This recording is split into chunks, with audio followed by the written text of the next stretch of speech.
Ayo, segera download Quran Tadabbur, tafsir dalam genggaman Anda.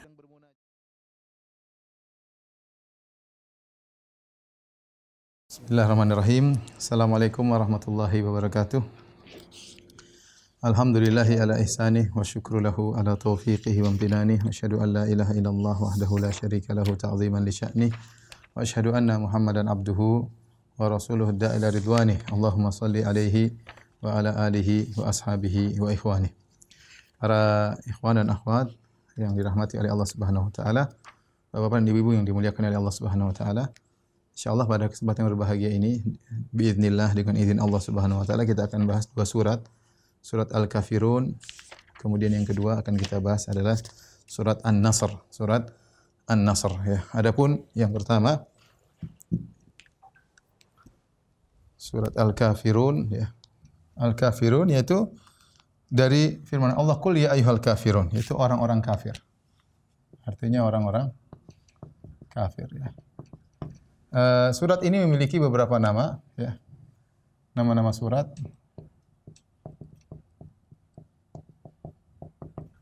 Yang pertama adalah Al-Kafirun, sebagaimana yang kita tahu, Al-Kafirun. Yang kemudian ada yang mengatakan surat Qul ya ayyuhal kafir. Qul ya ayyuhal kafirun. Ada juga yang mengatakan surat Al-Ikhlas. Kenapa surat Al-Ikhlas? Karena ini adalah berkaitan dengan mengikhlaskan ibadah hanya untuk Allah ya, yaitu mengikhlaskan ibadah hanya untuk Allah. Beda dengan Al-Ikhlasnya yang versi Qul huwallahu ahad. Kalau Qul huwallahu ahad, Al-Ikhlasnya maksudnya surat ini ikhlas khusus tentang sifat-sifat Allah Subhanahu wa taala. Adapun ini adalah mengikhlaskan ibadah hanya untuk Allah Subhanahu wa taala. Adapun sebab turunnya surat ini yaitu ketika Nabi sallallahu alaihi wasallam di Mekah dan orang-orang kafir sudah capek mendengar dakwah Nabi sallallahu alaihi wasallam, mereka mencari cara bagaimana agar Nabi berhenti di dakwah mereka sehingga mereka memberikan tawaran-tawaran. Di antaranya mereka tawarkan wanita, Nabi tidak mau, ditawarkan kejabatan, Nabi tidak mau, sehingga mereka punya ide di antaranya, Muhammad, bagaimana kalau setahun kau sembah Tuhan kami, setahun kami sembah Tuhanmu? Yaitu sudahlah, kita enggak usah ribut terus. Ya udah kita saling toleransi.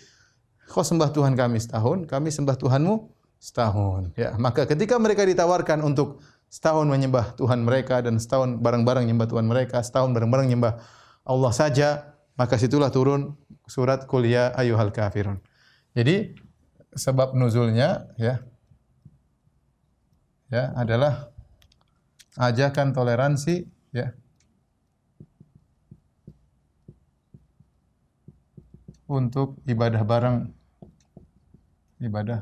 barengan ya. Setahun menyembah Allah saja, menyembah Allah semata. Setahun menyembah berhala.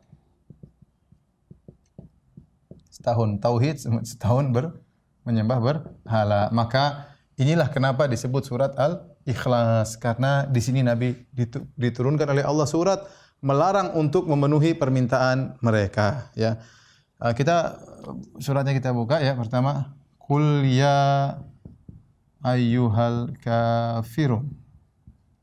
Subhanallah. Qul, katakanlah, Allah perintah. Qul artinya apa? Katakanlah ya. Katakanlah kepada siapa? Katakanlah kepada mereka, orang-orang musyrikin tersebut. Ya ayyuhal kafirun, wahai orang-orang kafir. Wahai orang-orang kafir. Nah, kata kafir itu kata yang tidak menyenangkan. Kata-kata kafir kata tidak menyenangkan. Karena dia membangkang. Ya, kata kafir ini adalah identik dengan kejelekan ya. Dengan kejelekan yaitu pembangkangan. Ya. Kufur nikmat itu tidak bersyukur, tidak tahu diri, itu kafir ya. Qul ya ayyuhal kafirun. Nabi sallallahu alaihi wasallam kali ini tegas. Biasanya Nabi sallallahu alaihi wasallam tidak demikian ya. Biasanya Nabi SAW ketika mengucapkan kata-kata dengan penuh kelembutan, tapi kali ini Allah menyuruh Nabi dengan tegas mengatakan, Ya ayyuhal kafirun, wahai orang-orang yang kafir. Jelas. Wahai orang-orang yang kafir. Konteks di sini, kafir di sini, dalam ayat ini konteksnya untuk musyrikin Arab. Untuk musyrikin Arab, penyembah berhala.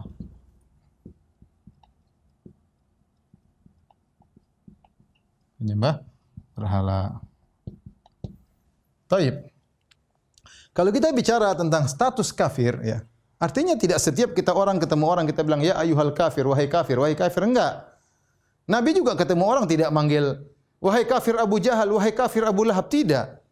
Tapi statusnya mereka apa? Statusnya kafir. Nabi mengucapkan ini, qul ya ayyuhal kafirun, wahai orang kafir, ada sebabnya. Sebabnya karena mereka mengajak sesuatu yang tidak boleh dalam syariat, yaitu toleransi yang batil, ya, toleransi dalam rangka saling bercampur baur dalam beribadah itu tidak ada dalam syariat. Maka ketika itu Allah menyuruh Nabi untuk tegas. Kenapa? Karena mereka cari masalah, membuat ide yang tidak benar. Maka ketika Nabi mengatakan ya ayyuhal kafirun, wahai orang kafir.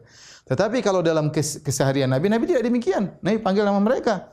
Nabi mengirim surat kepada Heraklius. Nabi berkata, ila Herakl azimir Rom. Nabi kepada Heraklius penguasa Rom itu mengatakan wahai si kafir. Nabi ketemu orang kafir di jalan, si kafir. Enggak, Nabi panggil namanya. Ya fulan, wahai fulan. Ya Abul Walid. Nabi panggil kunyahnya terkadang, wahai Abu fulan, ya. Ya. Nabi tidak mengatakan wahai si kafir, si kafir. Tetapi kalau kita bicara status, jadi dibedakan ya, dibedakan. Mohon diperhatikan, dibedakan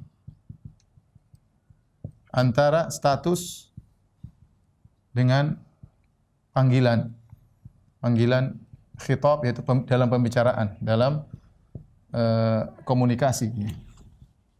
Dalam komunikasi. Adapun status maka semua non-muslim kafir. Semuanya. Apapun agamanya. Termasuk ahlul kitab. Allah Subhanahu wa taala berfirman, ya. Innal ladzina kafaru. Dalam surat Al-Bayyinah, innal ladzina kafaru min ahlil kitabi. Sungguhnya orang-orang kafir. Min ahlil kitabi wal musyrikina fi nari jahannam. Fi nari jahannam khalidina fiha. Kata Allah, sungguhnya orang kafir dari kalangan ahlul kitab dan orang musyrikin dalam neraka jahannam, statusnya kafir. Allah berfirman, laqad kafara alladhina qalu inna Allaha Salisu salasa. Sungguh telah kafir orang-orang yang mengatakan Allah satu dari yang tiga, ya. Jadi Yahudi, Nasrani kalau dalam status Buddha penyembah berhala, Buddha, kemudian Hindu, ya, Konghucu, semua non muslim semuanya orang kafir. Statusnya kafir. Kita bicara status, enggak boleh kita bilang statusnya bukan kafir. Iya, ada orang mengatakan Allah membedakan ahlul kitab, ya ahlal kitabi. Ya benar, kadang Allah panggil ya ahlal kitabi dalam Al-Qur'an beberapa, tapi kalau bicara status kafir. Innal ladzina kafaru min ahlil kitab. Allah bicara status, tapi ketika Allah panggil ya ahlal kitabi, la taghlu fi dinikum, wahai ahlul kitab, janganlah kalian berlebihan dalam agama kalian. Ya. Tapi kalau Allah bicara status, laqad kafara alladzina, sungguh telah kafir yang mengatakan Allah satu yang tiga. Nah, panggilan komunikasi maka tentu dengan melihat adab-adab dan maslahat. Melihat adab dan maslahat. Dan maslahat. Jika diperlukan karena ada maslahat, maka boleh. Sebagaimana dalam ayat ini. Dalam ayat ini. Jika tidak, maka tidak perlu. Maka tidak perlu. Sebagaimana Nabi sallallahu alaihi wasallam tidak selalu memanggil orang-orang non muslim dengan ya kafir, ya kafir, ya kafir, enggak. Enggak. Nabi panggil Heraklius dengan namanya kepada pembesar Romawi, Heraklius. Nabi panggil orang kafir ya Abul Walid ya. Rasulullah panggil dengan namanya, dengan kunyahnya ya.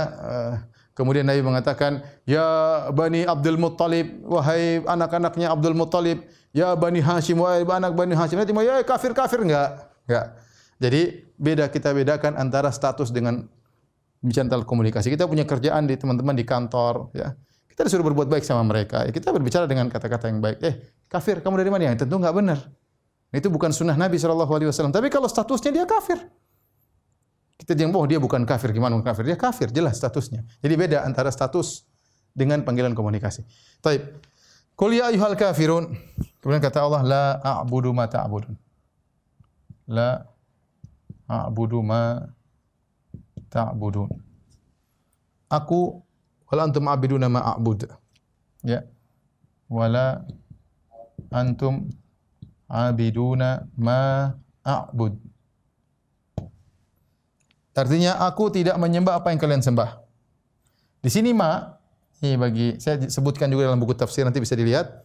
Aku tidak menyembah ma ta'budun. Ini aku tidak menyembah apa yang kalian sembah. Ma di sini ada dua tafsiran. Dua tafsir. Ada yang mengatakan ma al-mausulah, namanya ma al-masdariyah. Ma al-masdari. Apa bedanya? Kalau ma al-mausulah secara gampangnya saya ringkaskan maknanya apa yang kalian sembah? Apa yang kalian sembah? Adapun ma al-masdari artinya cara ibadah kalian. Artinya Nabi mengatakan, aku tidak akan menyembah apa yang kalian sembah. Ya. Dan aku tidak akan menyembah cara kalian beribadah. Sama, mau cara beribadah berhala enggak? Mau nyembah berhala enggak? Cara beribadah kalian mau setahun ibadah kepada Allah saja, setahun ibadah kepada berhala, itu cara yang tidak benar, aku tidak mau. Aku tidak mau. Kemudian la a'budu ma ta'budun wala antum a'biduna ma a'bud. Ya. Dan kalian pun demikian. Wala antum a'biduna ma a'bud. Kalian tidak akan menyembah apa yang aku sembah. Sudah, tidak perlu. Dengan cara kalian aku tidak mau. Ya. Kalau menyembah, nyembah Allah saja. Adapun dengan cara setahun sekian enggak. Wala antum a'biduna ma a'bud. Wala ana a'bidu ma abattum. Wala ana a'bidu ma abattum. Ya. Dan aku tidak menyembah apa yang telah kalian sembah. Wala antum a'biduna ma a'bud. Wala antum a'biduna ma a'bud. Diulang ya. Pertama la a'budu ma ta'budun wala antum a'biduna ma a'bud. Wala ana a'bidu ma abattum. Nabi mengulangi lagi untuk penekanan, dan aku tidak akan menyembah apa yang telah kalian sembah. Wala antum a'biduna ma a'bud. Dan kalian tidak akan menyembah apa yang aku sembah. Kata para ulama, apa maksudnya? Kenapa diulang? Timbul pertanyaan, kenapa diulang? Kenapa diulang? Ya. Pertama, jawabannya untuk menekankan, menegaskan. Kemudian yang kedua untuk menjelaskan tentang ya masa lalu dan akan datang. Dan akan datang. Maksudnya apa? Maksudnya Nabi mengatakan, aku tidak pernah menyembah yang kalian sembah dan aku tidak bakalan menyembah yang kalian sembah. Sudah, selesai, titik. Enggak ada basa-basi, ya. Enggak ada. Yang dulu aku tidak pernah selama ini menyembah berhala kalian, tidak pernah. Dan seterusnya pun aku tidak akan menyembah apa yang kalian sembah. Jadi itu kenapa diulang? Sebenarnya Allah mengatakan demikian dan sudah disinggung di buku tafsir. Kemudian Allah tutup dengan firman-Nya, lakum dinukum waliyadin. Waliyadin ya. Bagi kalian agama kalian dan bagiku agamaku. Ini perkataan ini adalah bentuk baro'ah, berlepas diri. Setelah dikasih mukadimah, qul ya ayyuhal kafir, wahai orang kafir, aku tidak bakalan sembah apa yang kalian sembah. Kalian tidak bakalan sembah yang aku sembah. Aku tidak bakalan nyembah yang kalian sembah. Kalian tidak bakalan nyembah yang aku sembah. Untuk kalian agama kalian, untukku agamaku. Ini maksudnya apa? Berlepas diri. Makanya disebut dengan surat Al-Ikhlas. kita hanya memfokuskan ibadah kepada Allah berlepas dari segala bentuk kesyirikan. Oleh karenanya surat Al-Ikhlas dibaca di mana? Banyak dibaca ketika salat witir Nabi baca surat Al-Ikhlas. Kemudian ketika 2 rakaat sebelum subuh Nabi juga baca surat Al-Ikhlas ya. Jadi coba kita tulis ini kapan dibaca ya. Kapan dibaca?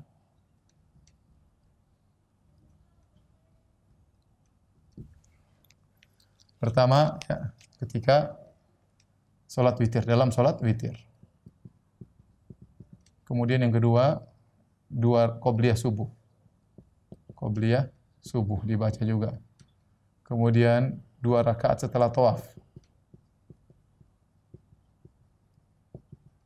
Dalam sebagian riwayat juga dibaca sebelum tidur.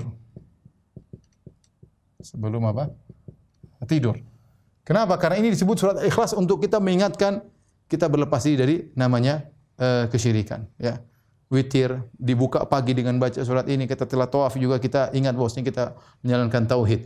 Setelah itu baru kita mengatakan di akhir ayat lakum dinukum waliyadin, bagimu agama kalian, bagiku agama kalian. Ini adalah bentuk berlepas diri. Jadi pisah. Ini pernyataan berlepas diri.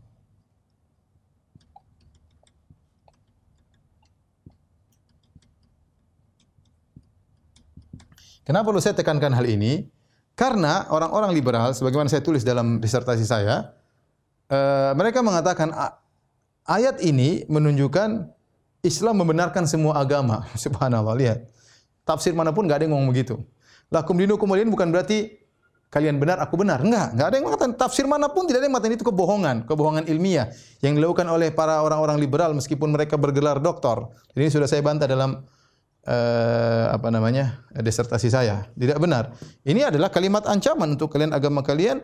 Lana a'maluna walakum a'malukum. Bagi kalian amal kalian, bagi kami amal kami. Ya sama seperti itu. Sudah masing-masing nanti bertanggung jawab ya. Jadi bukan berarti kita dengan ayat ini lakum dinukum waliyadin berarti bebas, terserah semuanya agama benar. Gimana kalau ini adalah surat toleransi? Bagaimana di awal dibuka dengan qul ya ayyuhal kafirun, wahai orang-orang kafir ya. Ya, jadi yang benar ini surat Baroah, berlepas diri daripada kesyirikan. Ya, dan saya ingatkan selalu bahwasanya kita toleransi di tanah air kita, toleransi yang benar. Toleransi yang benar adalah masing-masing mempertahankan statusnya, identitasnya dipertahankan dan membenarkan yang lain. Silakan yang lain melakukan aktivitas ibadahnya. Ya, tidak kemudian menghalangi, tidak. Tetapi itu namanya toleransi. Identitas masih terjaga. Ya, saya biarkan kau pergi ke gereja. Saya ke masjid, itu toleransi. Tapi kalau saya sama-sama ke gereja kemudian beribadah, bukan toleransi lagi, identitas hilang. Itu namanya bercampur baur dan inilah toleransi yang salah. Toleransi yang diminta oleh orang-orang musyrikin Arab ditantang oleh Nabi dengan surat untuk berlepas diri namanya surat Al-Ikhlas, surat Qul ya ayyuhal kafirun. Maka ditutup dengan ayat lakum dinukum waliyadin. Bagi kalian agama kalian, bagiku agamaku, tidak ada namanya bercampur baur, masing-masing menjalankan ibadahnya. Ya, adapun maksudnya ini adalah semua agama benar, maka ini adalah tafsiran yang dipaksa-paksakan yang dilakukan oleh sebagian orang-orang liberal. Wallahu taala alam bisawab. Tapi kita lanjutkan surat kedua. Jadi agama Islam adalah agama yang satu-satunya agama yang benar dan Nabi sallallahu alaihi wasallam telah menegaskan hal tersebut ya. Tidak ada agama yang lain yang benar selain Islam karena dia satu-satunya agama yang bertauhid. Allah Subhanahu wa taala berfirman inna dina indallahil Islam. Bahwasanya agama hanya Islam yang diterima oleh Allah. Allah berfirman, "Wa may yabtaghi ghairal islami dinan fala yuqbal min." Barang siapa mencari agama selain Islam maka tidak akan diterima oleh Allah Subhanahu wa taala. Wa huwa fil akhirati minal khasirin, dan dia di akhirat termasuk orang-orang yang merugi, masuk neraka jahanam. Nabi sallallahu alaihi wasallam bersabda, lihat di situ ikhwan-ikhwan bisa lihat, saya nukilkan halaman 678 ya. Halaman 678 Nabi saya katakan di sini ya. Oleh karena itu orang yang hendak menyamakan Islam dengan Nasrani atau Yahudi, orang itu telah tersesat dengan kesesatan yang nyata. Seandainya semua agama benar, maka tidak ada artinya Nabi SAW diutus untuk berdakwah. Kalau gitu Nabi kurang kerjaan. Kalau semua agama benar, Nabi kurang kerjaan. Nabi bersabda, "Walladzi nafsu Muhammadin biyadihi." Demi yang jiwa Muhammad berada di tangannya. La yasma'u bi ahadun min hadhil ummah. Tidak seorang pun dari umat ini mendengar tentang aku. Yahudiyun wala nasraniyun. Yahudi atau Nasrani. Thumma yamutu, kemudian dia wafat. Walam yu'min billadzi ursiltu bihi, dan dia tidak beriman dengan apa yang aku bawa, illa kana min ashabin nar, kecuali dia termasuk penghuni neraka jahanam, ya. Oleh karenanya Nabi, ini jelas Yahudi Nasrani dengar tentang Nabi, tentang Islam, kemudian tidak beriman, maka penghuni neraka jahanam. Demikian juga Nabi SAW ketika mengirim surat kepada raja-raja untuk menyuruh mereka kepada Islam. Kalau semua agama benar, Nabi kurang kerjaan dong. Kirim surat untuk ngajak masuk Islam, kurang kerjaan. Tapi Nabi kirim surat kepada Heraklius, Nabi mengatakan, ila azimir Rom, wahai Heraklius, penguasa Romawi, ya. Kemudian Nabi mengatakan, aslim taslam, masuk Islam kau akan selamat, ya. Kemudian Nabi membacakan firman Allah, ya ahlal kitabi ta'alu ila kalimatin sawa'in bainana wa bainakum alla na'budu illa Allah wa la nusyrika bi syai' wa la yattakhidha ba'duna ba'dhan arbaba min dunillah. Wahai ahlul kitab, kemarilah kita kepada satu perkataan yang sama.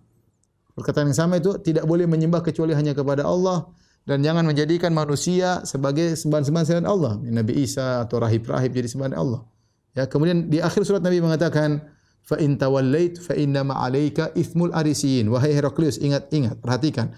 Kalau kau tidak memenuhi panggilanku untuk masuk Islam, kau berpaling, maka kau akan menanggung dosa rakyatmu. Jelas bahwasanya Islam adalah agama tauhid, satu-satunya agama yang benar, maka tidak benar pernyataan orang-orang liberal yang mengatakan semua agama adalah benar, semua agama mengantarkan surga, jangan kaplingin surga sendiri. Di surga itu banyak areal, bisa untuk surga Yahudi, surga Nasrani, surga ateis sekali juga, semua masing-masing ada kaplingannya.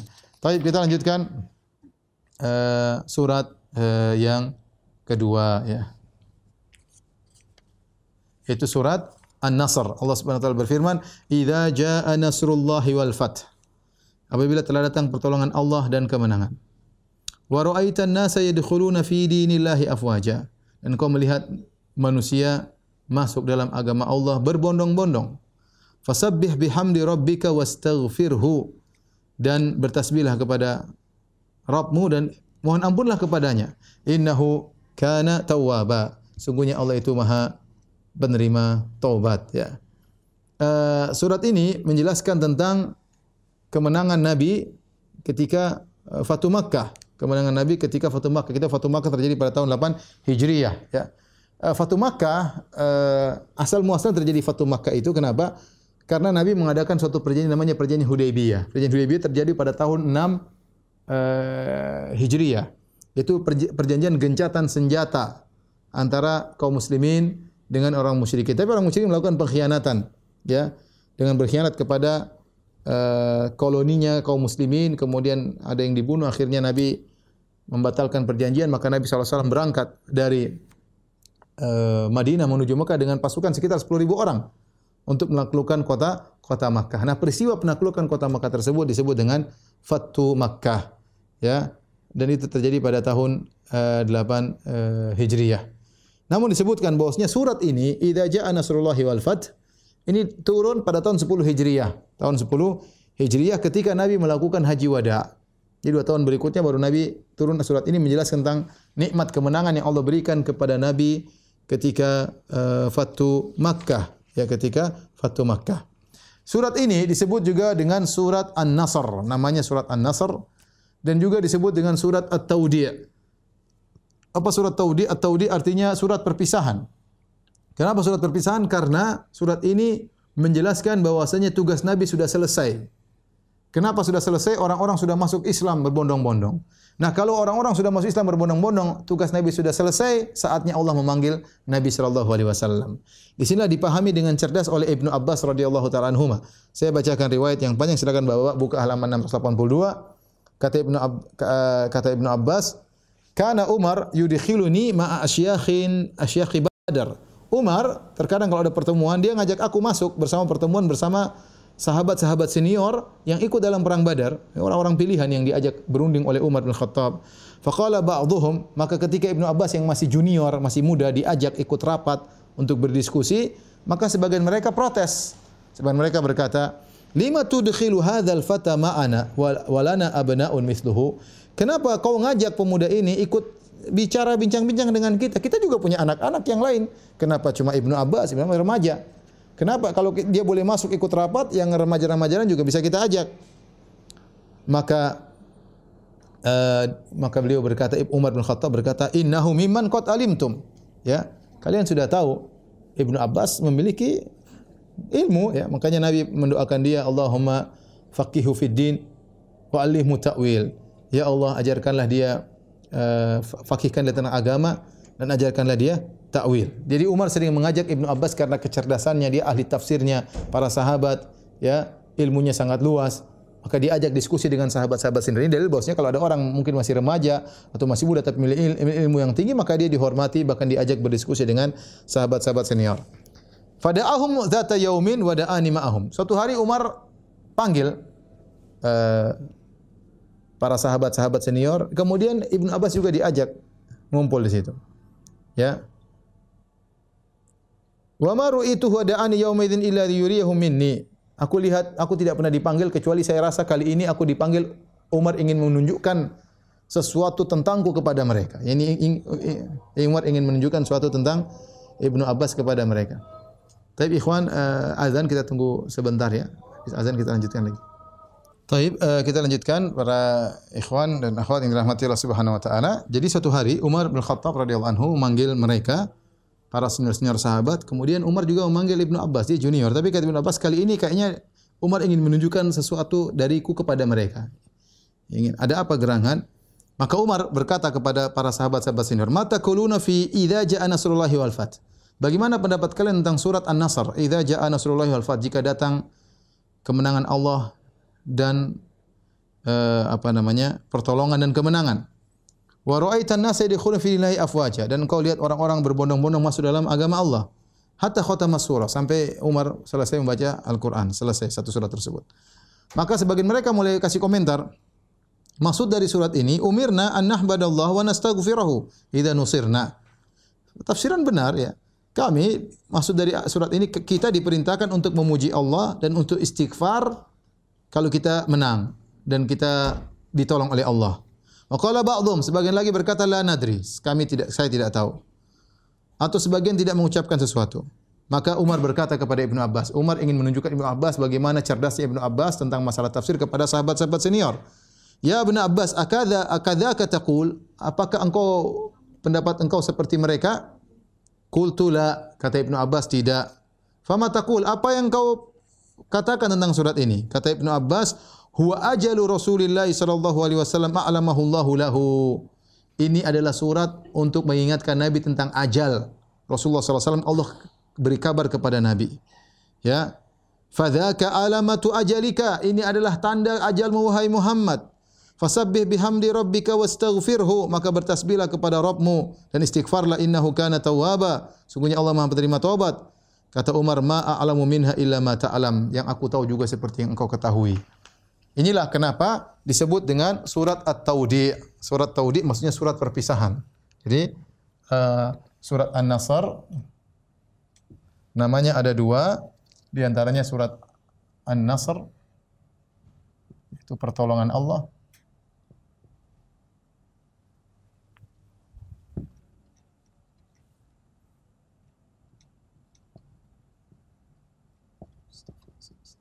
Kemudian yang satunya adalah maknanya adalah surat At-Taudi'. Itu perpisahan. Dan ini yang dipahami oleh Ibnu Abbas radhiyallahu anhuma. Jika datang pertolongan Allah dan telah datang kemenangan, maksudnya kemenangan sini adalah Fathu Makkah. Ya. Fathu Makkah. Ya. Pada tahun 8 Hijriah, ya. Wa ra'aitu an-nasa yadkhuluna fi dinillahi afwaja. Kau lihat orang-orang datang berbondong-bondong. Berbondong-bondong masuk Islam.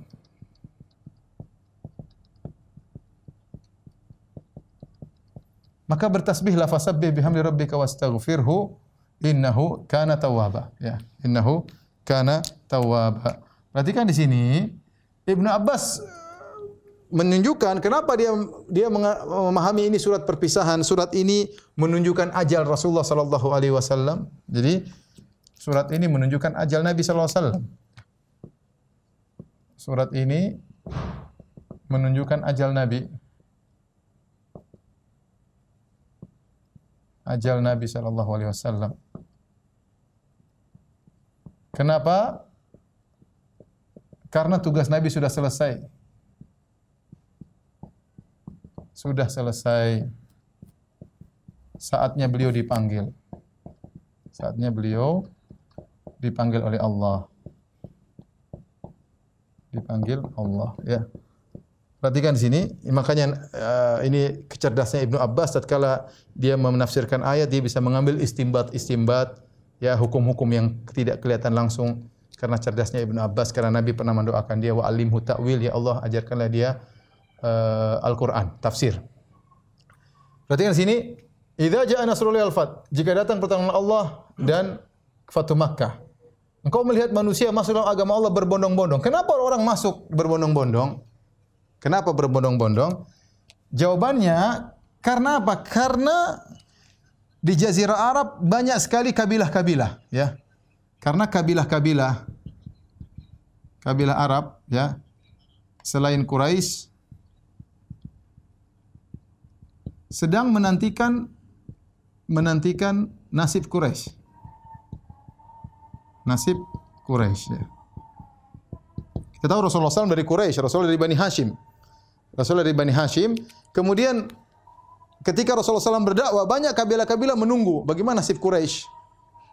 Kalau Quraisy masuk Islam, ya kita masuk Islam. Kalau Quraisy kalah, ya sudah kita ikut Rasulullah SAW. Ternyata benar, ketika Fatu Makkah banyak Quraisy yang akhirnya menyerah dan banyak di antara mereka masuk Islam. Sebagian mereka dibebaskan oleh Nabi dengan apa namanya begitu saja, ya, hadiah dari Nabi, silakan bebas meskipun masih kafir. Kata Nabi, idhabu fa antumut tulaqa, pergilah kalian, sungguhnya kalian bebas. Akhirnya mereka banyak Islam. Tatkala orang-orang kabilah Arab yang lain melihat kaum muslimin sudah menguasai Mekah dan Ummul Qura, yaitu ibu kota jazirah tatkala itu, misalnya Jakartanya lah, ya.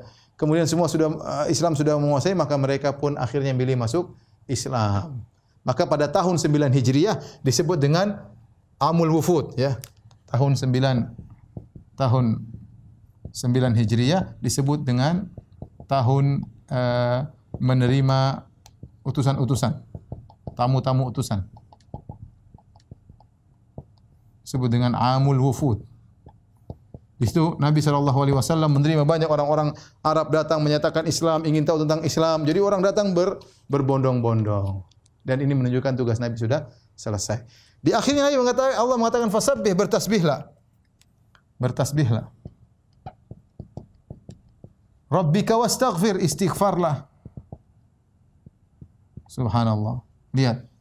Nabi berdakwah, ya. Kita mau kasih faedah, yaitu Nabi berdakwah kurang lebih 23 tahun. Semuanya penuh dengan perjuangan. Dengan perjuangan. Ya, tetapi Nabi sama sekali tidak ujub.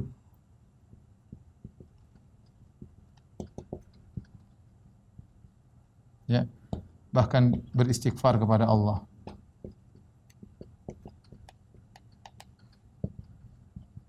Oleh karenanya kalau kita lihat syariat, banyak setelah kita beribadah kita disuruh istighfar. Contoh salat.